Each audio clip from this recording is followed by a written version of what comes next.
Hare Krishna! Welcome to Gita 365, the complete Bhagavad Gita study course. पिछले session में हम लोग 6 चैप्टर के श्लोक संख्या 28 तक पढ़े थे। आज पढ़ेंगे श्लोक संख्या 29 और 30। अक्सर कई लोग पूछते हैं कि क्या भगवान हर जगह पे है, और अगर हर जगह पे है तो फिर हमें मंदिर जाने की क्या आवश्यकता है। हमारे घर में भी फिर होंगे, हम जहाँ पे काम कर रहे हैं वहाँ पे भी होंगे, सड़क में भी होंगे, तो फिर हमें मंदिर जाने की क्या आवश्यकता है। तो इसकी सटीक उत्तर आज की सेशन में हमें प्राप्त होगा।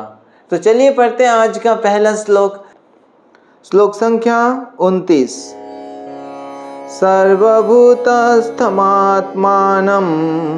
सर्वभूतानि चात्मनि ईक्षते युगयुक्तात्मा सर्वत्र समदर्शन। अनुवाद: वास्तविक योगी समस्त जीवों में मुझको तथा मुझ में समस्त जीवों को देखता है। निस्संदेह स्वरूप सिद्ध व्यक्ति मुझ परमेश्वर को सर्वत्र देखता है। तो इस श्लोक में भगवान बता रहे जो योगी हैं, जो परमात्मा को साक्षात्कार कर चुके हैं, तो वो किस तरह से देख पाते हैं। एक महत्वपूर्ण सत्य ज्ञान के बारे में भगवान बता रहे हैं, और उस चीज़ को अगर हम समझ जाएं तो इट्स बहुत ही शक्तिशाली ये चीज़ें हैं, और ये हमें हर कार्य में सहायता करेगा। तो ये ऐसे महत्वपूर्ण विषय है। तो क्या बता रहे भगवान कि जो योगी जन हैं इस चीज़ को समझ चुके हैं और इस चीज़ को देख चुके हैं, इस सत्य को। क्या है वो सत्य? कि समस्त जीवों में भगवान उपस्थित है, समस्त जीव के अंदर भगवान उपस्थित है, और फिर समस्त जीव भगवान के अंदर उपस्थित है। ऐसे कैसे हो सकता है? अगर भगवान किसी के अंदर है तो वो व्यक्ति भगवान के अंदर कैसे हो सकता है? यही अद्भुत शक्ति है भगवान का। तो सबसे पहले कि भगवान सारे जीवों के अंदर है। तो भगवान एक है या कई है? तो भगवान एक ही है। तो फिर सारे जीवों के अंदर कैसे हो सकते हैं भगवान? तो ये भगवान की ऐसी प्रकार की एक्सपेंशन है। तो कि जिस प्रकार जैसे एक सूर्य है या चंद्रमा है, वो आसमान में है, और यहाँ पे जमीन पर अगर बहुत सारे जल की पात्र रख दिया है, तो अगर जल की पात्र हम रखेंगे तो उस चंद्रमा की जो है प्रतिबिंब सारे इतने सारे जल पात्र में पड़ेगा कि नहीं पड़ेगा? पड़ेगा। तो उसमें चंद्रमा की रोशनी उसमें दिखाई देगा। तो वो एक चंद्रमा कितने हो गए? बहुत सारे चंद्रमा जैसे हो गया। तो उसी प्रकार भगवान एक है, परम धाम में भगवान विराजमान है साक्षात भगवान के रूप में, लेकिन भगवान की जो विस्तार है वो सारे जीवों की हृदय में वो किस रूप में है? परमात्मा रूप में है। तो इस परमात्मा रूप में भगवान सबके हृदय में उपस्थित है, चाहे वो सांप हो, बिच्छू हो, सुअर हो, या मनुष्य हो, ब्राह्मण हो, क्षत्रिय हो, कोई भी हो। तो ये और सारे शरीर में जीवों की शरीर के अंदर क्या है? वो जीव भी उपस्थित है। जीव मतलब आत्मा। तो आत्मा भी उपस्थित है और परमात्मा भी उपस्थित है। तो परमात्मा रूप में भगवान सारे जीवों के अंदर उपस्थित है। अब ये इस चीज को अगर समझ जाते हैं तो ये एक बहुत ही क्या है, हमारे लिए बहुत महत्वपूर्ण चीज़ है। ये रियलाइज करके अगर हम जीवन में चल सकते हैं, हमारे जीवन बहुत सरल हो जाता है और बहुत आसान हो जाता है। तो इसमें क्या है, भगवान सबके हृदय में अगर हम जान लेते हैं कि सबके हृदय में है, तो फिर हम किसी भी व्यक्ति को अगर हम सच सोचेंगे कि उस व्यक्ति मेरे को समझ नहीं रहा है या कुछ ऐसा होता है, होता है कि नहीं, तो उस समय क्या है, परमात्मा उससे काम कार्य करेंगे। तो परमात्मा, हम उस व्यक्ति को हो सकता है नहीं समझा पा रहे, लेकिन परमात्मा उसके हृदय में है तो वो समझा सकते हैं उस व्यक्ति को। तो ये परमात्मा क्या है, हर जीव के अंदर है, और जीवात्मा और परमात्मा के अंतर हम पहले भी चर्चा कर चुके हैं कि जीवात्मा क्या है, एक ही शरीर के अंदर रहता है, उसको उसी शरीर के बारे में अनुभव है। लेकिन परमात्मा क्या है, एक ही भगवान ही है, लेकिन वो इस शरीर का भी अनुभव है और दूसरे शरीर का भी अनुभव है। और परमात्मा रूप में भगवान किसी भी शरीर से, क्योंकि दिव्य है भगवान, तो वो कोई भी भौतिक शरीर से उनका अपनी जो पोजीशन है वो नीचा नहीं होता है। वो चाहे सूअर की शरीर में हो, चाहे चींटी के शरीर में हो, वो परमात्मा रूप में भगवान की दिव्य स्थिति पर वो विराजमान रहते हैं। और जैसे हमने पहले भी एक बार चर्चा कर चुके हैं कि एक जीवात्मा और परमात्मा को किसके साथ तुलना किया जाता है, एक वृक्ष में दो पक्षी के साथ।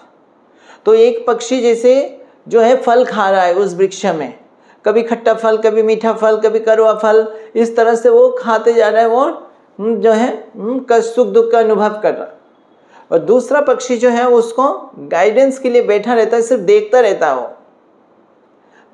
तो उसी प्रकार परमात्मा देखते रहते हैं, जीवात्मा जो है वो कार्य करे जा रहे हैं और इस भव बंधन में फंसा हुआ है। तो अपना पाप कार्य पुण्य कार्य कर रहा है, उसके फल भोग रहा है।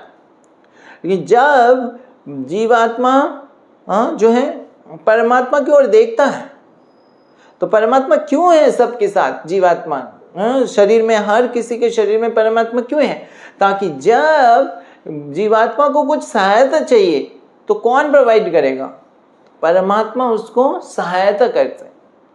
तो सहायता करने के लिए परमात्मा जीव के साथ में है। सबसे पहले अंदर से जो उसको सही मार्ग देना, वो परमात्मा उसको सहायता करते हैं।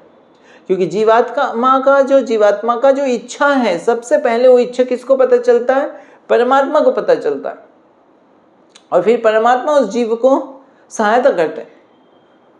तो कैसे परमात्मा जीव को सहायता करते हैं, तो जब हम कोई इच्छा प्रकाश करते हैं, मान लीजिए कोई व्यक्ति से हमें कुछ वो करना है, कोई कार्य करना है, और कोई व्यक्ति से हमें सहायता चाहिए, तो वो उस व्यक्ति को भी, परमात्मा इस जीव के शरीर में है, तो वो परमात्मा इसको समझते हैं कि उनकी ये इच्छा है, और फिर वो समझते दूसरे जो व्यक्ति है वो इनको सहायता करेगा, तो उसकी हृदय में भी वो परमात्मा है। तो वो उनको जो है एक तरह से प्रेरणा देते हैं कि इनसे मिलके इनको ये सहायता प्रोवाइड करें। तो जैसे ध्रुव महाराज, तो आप जानते हैं ध्रुव महाराज जो 5 साल के बालक थे, और उनके मन में इच्छा आया कि मुझे भगवान को प्राप्त करना है। तो उनकी माँ ने कहा कि आप वन में जा सकते हैं और वहाँ पे साधु ऋषि होंगे, वो आपको बताएंगे कि उसके मार्ग क्या है। तो वो ध्रुव महाराज बन के और चल पड़े। फिर उनको पता नहीं किससे मिलना है, कौन उनको सहायता कर सकता है, लेकिन उनके मन में क्या इच्छा है कि कोई गुरु उनको प्राप्त हो जो उनको इस भगवान को प्राप्त करने में सहायता करे। तो वो जब चल पड़ रहे थे, तो उस समय रास्ते में कौन मिले, श्री नारद मुनि मिले। अब श्री नारद मुनि उनको मिलके फिर उनको भक्ति का विधि बताया। अब श्री नारद मुनि वहाँ पे कैसे आए, उनको कैसे मिले, तो ये जो है ये भगवान के द्वारा, ये परमात्मा के द्वारा ये ध्रुव महाराज को इस सहायता मिली कि परमात्मा ध्रुव महाराज के हृदय में है, और वो जानते ध्रुव महाराज अब किसके खोज में है, वो एक सच्चा गुरु की खोज में है। तो उनकी हृदय में सच्चा इच्छा है भगवान को प्राप्त करने के लिए, इसीलिए जो है परमात्मा क्या है, उनको अभी सहायता करेंगे। तो परमात्मा जानते हैं कि सच्चा उनके लिए सही गुरु कौन है, श्री नारद मुनि है। तो नारद मुनि के हृदय में परमात्मा है।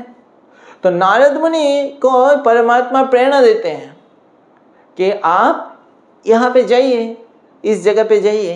तो नारद मुनि उस जगह से गुजरते हैं, तो वहाँ पे फिर ध्रुव महाराज के साथ उनका मुलाकात होता है। तो इस तरह से हम देख सकते हैं हमारा जो इच्छा है वो, अगर हम किसी व्यक्ति के बारे में भी कभी हम सोचते हैं, कुछ व्यक्ति के बारे में अच्छा सोचते हैं, तो उस व्यक्ति को समझ में आ जाता है कि वो मेरे अच्छा सोच रहे हैं। अगर हम बुरा सोचते तो भी उसको कभी ना कभी समझ में आ जाता है। तो वो कैसे?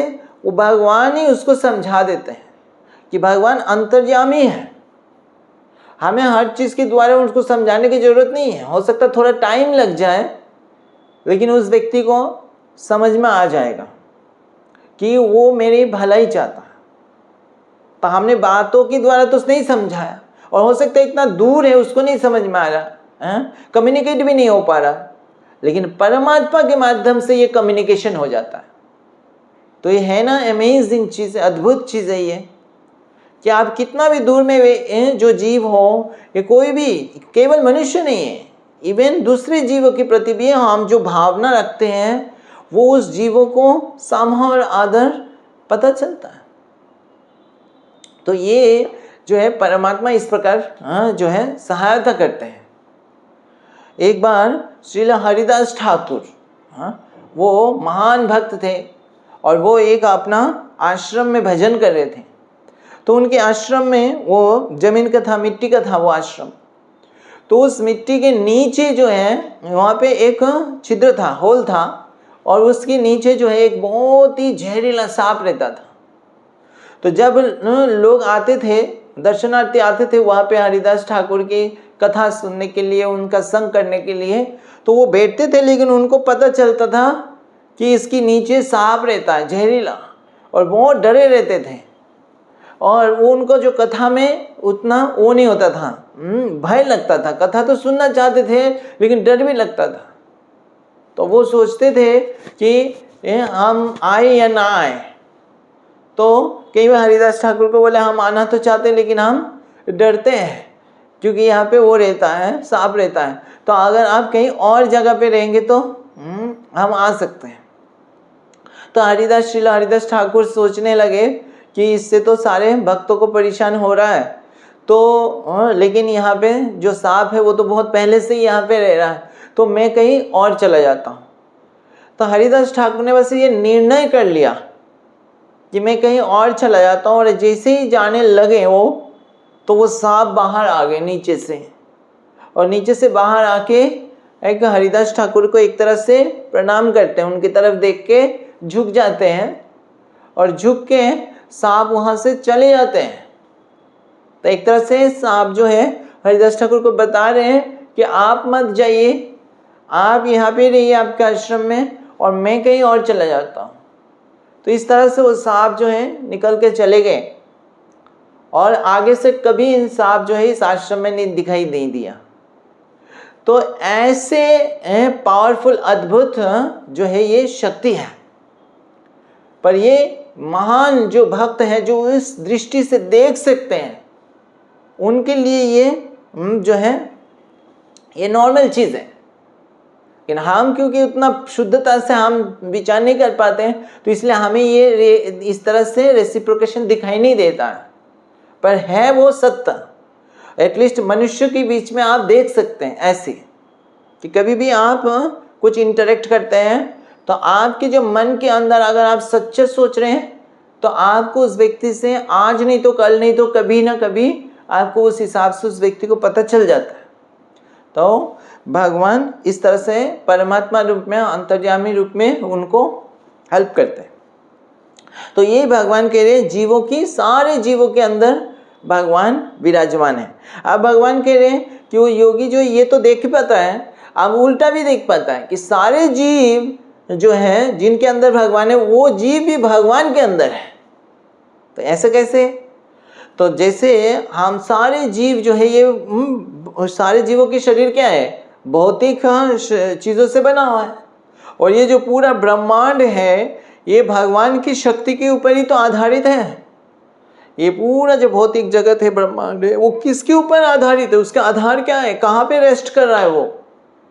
वो भगवान के ऊपर रेस्ट कर रहा है। तो भगवान हमें नहीं दिखाई दे रहा है, लेकिन वो पूरा रेस्ट जो है वो भगवान के ऊपर कर रहा है। तो भगवान कैसे भगवान बताते किस प्रकार से रेस्ट कर रहे हैं। जैसे एक मोतियों का माला है, तो मोतियों के माला में जो मोतियां हैं वो आपको सिर्फ मोतियां दिखाई देता है, लेकिन ये सारे मोतियां जो है वो माला में कैसे बंधे हुए रहता है, उसके अंदर जो है वो क्या रहता है? वो धागा रहता है। तो इस प्रकार से धागा से वो मोती बंधे हुए रहते हैं। तो इस प्रकार से ये पूरा जो भौतिक जगत है वो भगवान के ऊपर आश्रित है, और ये सारे जीव किस में हैं? उस भौतिक जगत में है, और वो सारे तो फिर भगवान के ऊपर अंदर है, भगवान, और सारे भगवान के अंदर ही है। तो इस तरह से सारे जीव भगवान के अंदर है। और यही माता यशोदा ने देखा था ना, जब भगवान ने जो मिट्टी खाए थे ब्रह्मांड घाट में, तो वहाँ पे जब मिट्टी खाए थे और माता यशोदा ने बोला मुंह दिखाओ, तो भगवान ने जब मुंह खोला था तो क्या देखा? माता यशोदा ने क्या देखा कि भगवान के अंदर क्या, मुंह के अंदर क्या देखा? पूरा ब्रह्मांड देखे। और पूरा ब्रह्मांड जब देखे, उस ब्रह्मांड के अंदर क्या देखा? माता यशोदा अपने आप को भी देखा कि उसी ब्रह्मांड के अंदर वो भी है, सारे और भी जो है गोपियाँ भी हैं, और सब कुछ उधर दिखाई दिया। और फिर माता यशोदा आश्चर्य हो गए, तो कैसे भगवान के अंदर जो है ये सारे ब्रह्मांड है, सारे जीव भगवान के आश्रय में ही है।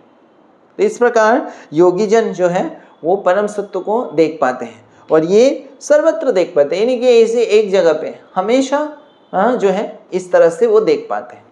ठीक है, तो चलिए पढ़ते हैं अगली श्लोक, श्लोक संख्या 30। यो मां पश्यति सर्वत्र सर्वं च मयि पश्यति तस्याहं न प्रणश्यामि स च मे न प्रणश्यति। अनुवाद: जो मुझे सर्वत्र देखता है और सब कुछ मुझ में देखता है, उसके लिए ना तो मैं कभी अदृश्य होता हूँ और ना वे मेरे लिए अदृश्य होता है। तो इस श्लोक में भगवान कह रहे हैं, अब क्या है, सारे चीज सर्वत्र भगवान को देखता है, सब जगह पे भगवान को देखता है। पिछले श्लोक में क्या था? सारे जीवों के अंदर भगवान को देखता है। अब क्या है? सारे जगह पे भगवान को देखता है, और भगवान के अंदर सारी जगह देखता है। सब कुछ भगवान के अंदर देखता है।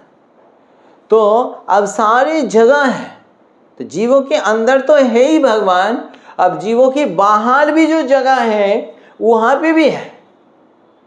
ऐसा कोई जगह नहीं है जहां पे भगवान नहीं है।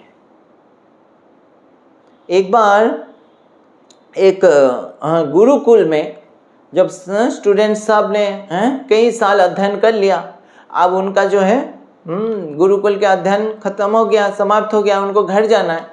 तो जो उनके गुरु थे उन्होंने बोला आज आप लोग को समाप्त हो गया, बहुत अच्छा है, और आशीर्वाद दिया, बोला आप सब घर जा सकते हो, लेकिन उससे पहले एक बस आपको कार्य करना है। और वो कार्य क्या है? सबको एक एक आम दिया, बोले आप सबको ये एक एक आम दे रहे हैं, आप उस आम को आपको खाना है, पर खाना ऐसे जगह पे जाके खाना है जहाँ पे कोई ना देख सके आपको, कि आप जो खा रहे हैं वो कोई नहीं देख सके, तो ये जाके आप खाइए। तो सब चले गए, कोई जाके किसी झाड़ियों के नीचे छुप गया, कोई जाके किसी छत पे चला गया, कोई पेड़ के ऊपर चढ़ गए। तो कोई इस तरह से जगह ढूंढते रहते हैं कि कहाँ पे कोई नहीं देख रहा, आगे पीछे सब देख रहा है कि कोई देख नहीं रहा मुझे। तो कोई तो जो है कंबल लेके अपने आप को ओढ़ लिया, अब कंबल के अंदर तो कोई नहीं घुस के देखेगा। तो इस तरह से सब अपने अपनी बुद्धि से ऐसे कर रहे हैं, और करके सब आ गया कि हमने खाया और कोई नहीं देखा। लेकिन फिर एक स्टूडेंट आया, आम के साथ आया, तो बोले क्या हुआ, आपने खाया नहीं? बोले मुझे ऐसा कोई जगह ही नहीं मिला जहाँ पे कोई नहीं देख रहा है। मैं जैसे ही मुंह में देने जाता हूँ मुझे लगता है कोई देख रहा है, और वो भगवान। तो कौन है? भगवान को मेरे को हर जगह पे दिखाई दे रहा है कि ऐसे कोई जगह नहीं जहाँ पे भगवान नहीं है, भगवान तो देख रहे। तो ये जो है, इससे जब ये सुना गुरु तो बहुत प्रसन्न हुए, बोले आप वास्तविक ज्ञान को समझ पाए, इतना दिन जो पढ़ाई किया उसका जो असली एसेंस है वो आप समझ पाए। तो अगर ऐसा किसी का चेतना है कि भगवान हमको हर जगह पे भगवान है और हमें देख रहे हैं, तो व्यक्ति गलत कार्य करेगा क्या? कभी नहीं करेगा। तो ये पूरा समाज जो है सुधार सकता है अगर ये चेतना सब में हो जाए कि वो कोई देखे या ना देखे, व्यक्ति उसको पता है भगवान उसको देख रहे हैं, तो वो कभी गलत नहीं करेगा। तो ये सर्वत्र क्या है? भगवान विराजमान है। अब सर्वत्र विराजमान को कौन देख सकता है? हर कोई नहीं देख सकता है। जो भक्ति में उन्नत है, आध्यात्मिक पद पे उन्नत है, वो ही देख सकता है। तो उसकी जो है श्रील प्रभुपाद तात्पर्य में बताते हैं कि जिसकी आंखें जो है प्रेम से, भगवान की प्रेम से लेपा हो, उस आंखों से, प्रेम की आंखों से उसको दिखाई देता है कि हर जगह पे भगवान है। तो चैतन्य चरितामृत तो बहुत सुंदर श्लोक आता है, स्थावर जंगम देखे ना देखे तार मूर्ति, सर्वत्र है तार इष्ट देव स्फूर्ति। कई जगह पहाड़ देखता है, नदी देखता है, ये देखता है, वो दिखाई देता है, उसकी रूप तो दिखाई देता है, लेकिन उस रूप के भीतर भी उसको क्या दिखाई देता है? उस हर जगह पे भगवान दिखाई देता है, क्योंकि भगवान हर जगह पे विराजमान है। और तो इस प्रकार वो हर जगह पे देख पाता है। तो ऐसे उन्नत चेतना जब रखते हैं तब ये देख पाता है। तो और वो चीज हम देखा है जैसे प्रहलाद महाराज के केस में, जब हिरण्यकशिपु प्रहलाद महाराज को पूछते हैं कि आपकी भगवान कहाँ है, तो प्रहलाद महाराज ने क्या उत्तर दिया कि सब जगह है। तो हिरण्यकशिपु ने पूछा तो सब जगह पे है, इसका मतलब ये खंबा में भी है? ये खंबा दिखा के बोले इस खंबा में है। और प्रहलाद महाराज ने क्या बोला? है, क्योंकि प्रहलाद महाराज का वो दृष्टि था, वो देख सकते थे। और जैसे हिरण्यकशिपु नहीं देख सकते थे तो उनको लगा ये ऐसे ही बोल रहे हैं। तो हिरण्यकशिपु क्या किया? उस खंबा में प्रहार किया, और जैसे ही खंबा में प्रहार किया, खंबा से कौन आ गए? श्री नरसिंह भगवान आ गए, प्रकट हो गए। तो इस तरह से कि जो है हम देख सकते हैं, भगवान प्रमाणित कर दिए प्रहलाद महाराज के द्वारा कि भगवान हर जगह पे है। तो भगवान को देखना चाहे अगर कोई, तो वो हर जगह पे देख सकता है। तो श्रील प्रभुपाद कहते हैं भगवान को देखने के लिए बस हमें वो आंखें चाहिए। अगर आंखें जो है हमारे शुद्ध हैं तो हम देख सकते हैं भगवान को। कई लोग पूछते हैं क्या आपने कभी देखा है भगवान को? तो श्रील प्रभुपाद तात्पर्य में लिखते हैं जो उन्नत भक्त हैं वो कभी का बात नहीं है, वो हमेशा देखते हैं, हमेशा देखते हैं, हर जगह पे देखते हैं। तो कभी का तो क्या ही बात है, वो तो हर जगह पे हर समय देख पाते हैं। तो ये उन्नत योगी जन इस तरह से भगवान को देख पाते हैं। तो इस तरह से वो कभी अकेले महसूस नहीं करते हैं, वो हमेशा भगवान की उपस्थिति अनुभव करते हैं। तो अब प्रश्न आता है, तो भगवान अगर सब जगह पे उपस्थित है तो फिर हमें मंदिर जाने की क्या आवश्यकता है? हर जगह पे है। तो उसके उत्तर में ये है कि भगवान हर जगह पे है, लेकिन हर जगह पे को भगवान की उपस्थिति को देखने के लिए हमें ऐसे उन्नत चेतना चाहिए, उन्नत दृष्टि चाहिए। लेकिन हम सब उस तरह से उन्नत स्तर पर नहीं है।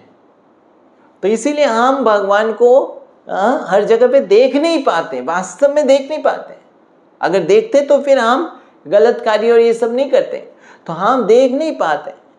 तो इसीलिए हमें खास करके मंदिर जाना आवश्यक है, जहाँ पे हम भगवान को अर्च विग्रह के रूप में देख सकते हैं। तो अर्च विग्रह के रूप में भगवान की सुंदर रूप को हम देख सकते हैं और वहाँ पे भगवान की उपस्थिति को हम फील कर सकते हैं। तो वहाँ पे उपस्थिति को क्यों हम फील कर पाते, बाहर नहीं कर पाते? तो वहाँ पे क्योंकि और भक्त लोग होते हैं, तो भक्त लोग उनकी चेतना उत्तम होता है, तो वो भगवान की जो उपस्थिति को ऐसे दिव्य रूप में रखते हैं कि कोई भी साधारण व्यक्ति जाके भी उस दिव्यता को अनुभव कर सकता है। तो ये पहला रीजन है कि हमें मंदिर क्यों जाना चाहिए। दूसरा, हम भगवान को सिर्फ दर्शन भी कर लें, लेकिन भगवान के प्रति प्रेम जो है और भगवान की भक्ति हमें कैसे करना है, इसलिए हमें भक्तों की संग करना आवश्यक है। तो भक्तों की संग हमें कहाँ मिलेगा? वो हमें मंदिर में मिलेगा।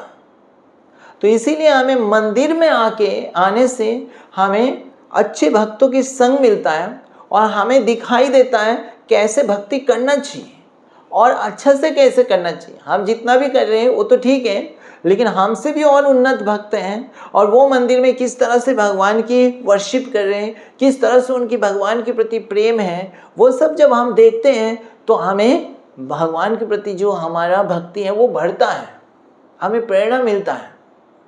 तो उस तरह से हम मंदिर जाने से हमें भक्ति में, आध्यात्मिक पथ में प्रगति मिलता है, हमें भक्तों की संग मिलता है, प्रगति मिलता है और हमें शिक्षा भी मिलते हैं उनके संग से। फिर उनसे हमें सुनने को मिलता है जो कि हर जगह पे हमें नहीं मिलेगा। तो ये बताइए, इस धन से हम हर चीज़ खरीद सकते हैं इस संसार में, लेकिन भक्तों के संग नहीं खरीद सकते। तो भक्तों के संग के लिए वो बहुत दुर्लभ है और वो हमें मंदिर में मिलता है। तो इसीलिए हम सबको मंदिर भी जाना चाहिए। तो हम नियमित एक नियम बना सकते हैं, हफ्ते में हर रोज नहीं संभव है तो एटलीस्ट हफ्ते में एक दिन हम जा सकते हैं। तो जो हमें छुट्टी मिलता है, जैसे संडे हो गया या सैटरडे हो गया, जो छुट्टी के दिन हम इस तरह से नियम बना सकते हैं, हम मंदिर आके दर्शन करेंगे भगवान का, भक्तों की संग करेंगे, प्रसाद पाएंगे, तो उससे हमारी भक्ति बढ़ती है। और फिर जब हम अपने घर में आएंगे और जगह पे भी फिर धीरे धीरे हमें भगवान की प्रेजेंस अनुभव होगा। ठीक है, तो आज हम यहाँ पे विराम देते हैं। अगली सेशन में हम पढ़ेंगे श्लोक संख्या 31 और 32। हरे कृष्णा। ग्रंथराज श्रीमद् भगवद गीता की जय। जगत गुरु श्रील प्रभुपाद की जय।